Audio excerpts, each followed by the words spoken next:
Hello and welcome back to Neo Psychology of me, your teacher, Mr. Neo, the channel where I teach online psychology lessons for my wonderful students. Today we are carrying with the social influence unit, and this is the last lesson in the social influence unit, lesson 10, social influence and social change. Let's get started. Starter. Society has changed over the last 100 years. What is considered normal today might not have been considered normal in the 1920s. Can you think of any changes that have occurred within our society over the last 100 years?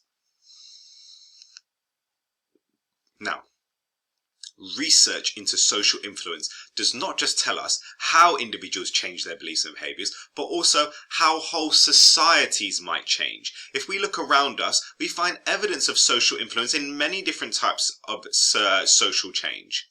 For example, the actions of the suffragettes giving women the right to vote, the birth of trade unionisms, and the gay rights movement.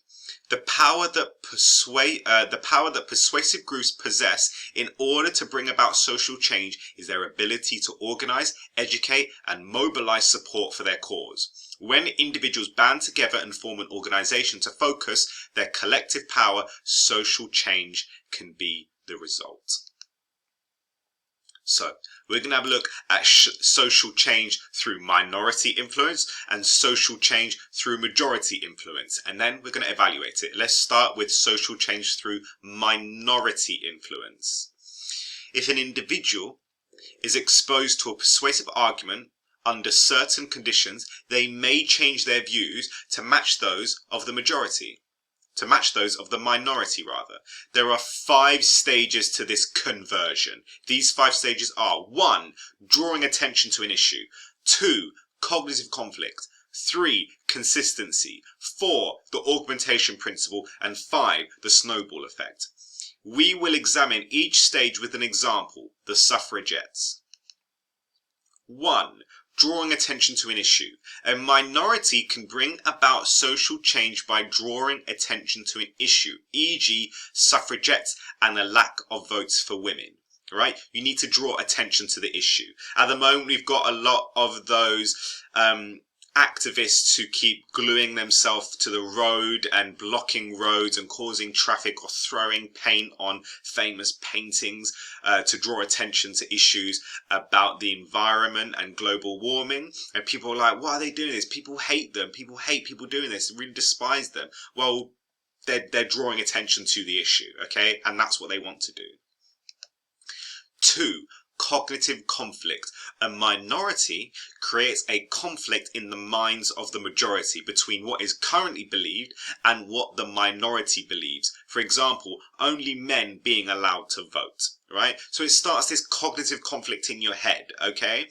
Here's a little poster of votes for women going against it. While in the act of voting, Mrs. Jones remembered that she has left the cake in the oven, and then she's rushing out, knocking everyone over.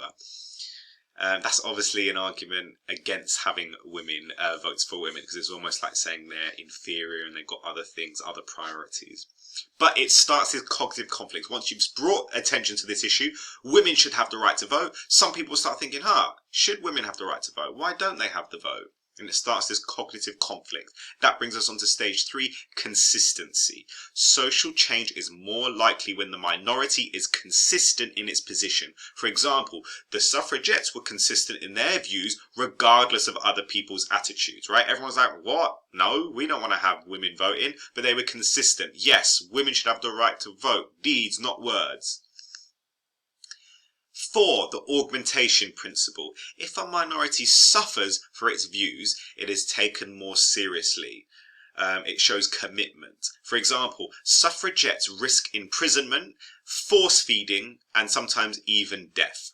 The picture on the right is women that were imprisoned for their strikes, were going on hunger strikes as well, and they were force feeding the women. And then number 5, the snowball effect. Minority influence initially has a small effect, but this spreads more widely until it eventually leads to a large-scale social change. For example, after the suffragettes' actions, the idea finally spread to the majority. Women win the right to vote. Suffragette victory. And that is social change. What is social change? Social change occurs when a society or section of society adopts a new belief or way of behaving, which then becomes widely accepted as the norm. Here we go. Application question AO2, less cars. The mayor of Kingston is determined to persuade people to use their cars less and public transport more. He intends to set up a congestion charge for cars coming into the city centre and limit the parking to make people use public transport instead.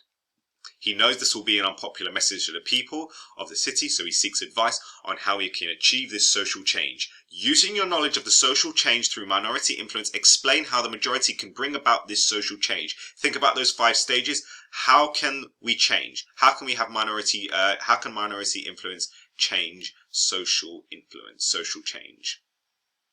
There is no one specific right answer, but here's a potential answer. The mayor could use techniques based on minority influence. For example, he could draw attention to the issue caused by cars, for example, congestion and pollution, etc., which would produce a cognitive conflict in the minds of those who want to drive but don't want congestion or pollution. The mayor should be consistent with his message of less cars, and if the mayor set an example by not using his own car, his argument will be taken more seriously through the augmentation principle. He's showing commitment. This could then result in the snowball effect, and people using public transport and driving less would be more widespread. And that's social change through minority influence.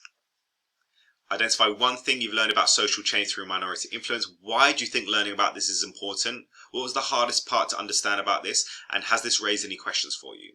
Feel free to put them in the comments below.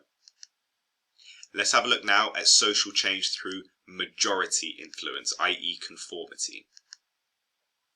Young adults misperceive the frequency with which a behaviour, for example binge drinking, could be smoking, occurs among their peers.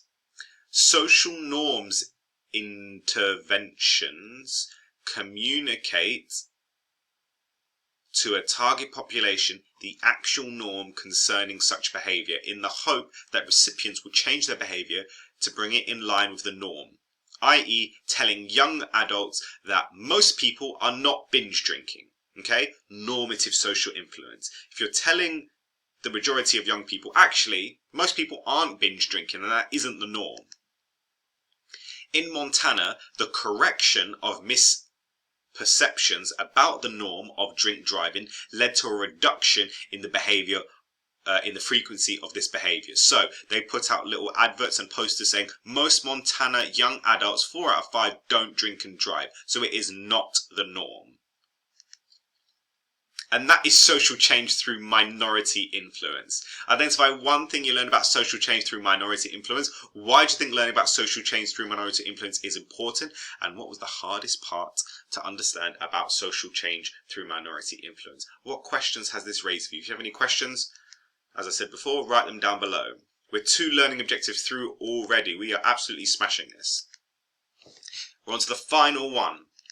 To discuss and evaluate social influence and social change. What are some of the strengths and limitations of social change and social influence? Minority influence explains social change. Nemeth in 2009 said that minority arguments cause people to engage in divergent thinking, broad, active information search, more options. This thinking leads to better decisions and creative solutions to social problems. This shows that minorities are valuable because they stimulate new ideas and open people's minds. This is a strength. Minority influence explains social change. Social change only happens gradually. The role played by minority influence may be limited. Since minorities rarely bring about social change quickly, it's usually a very slow, gradual process. Because there is a tendency for human beings to conform to the majority position, people are more likely to maintain the status quo rather than engage in social change. This suggests that the influence of a minority creates the potential for change rather than bringing about actual social change. Is this a strength or limitation? This is a limitation. Social change only happens gradually.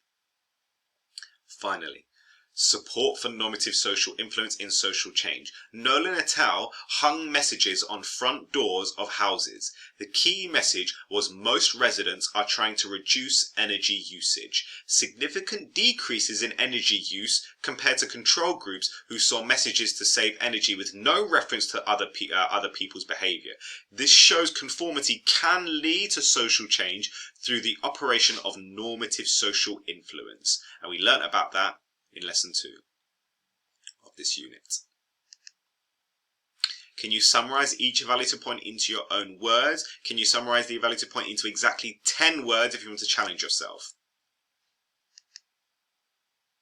That's the third learning objective done, to be able to discuss and evaluate social influence and social change. And that is the end of the unit. That was lesson 10, social influence and social change.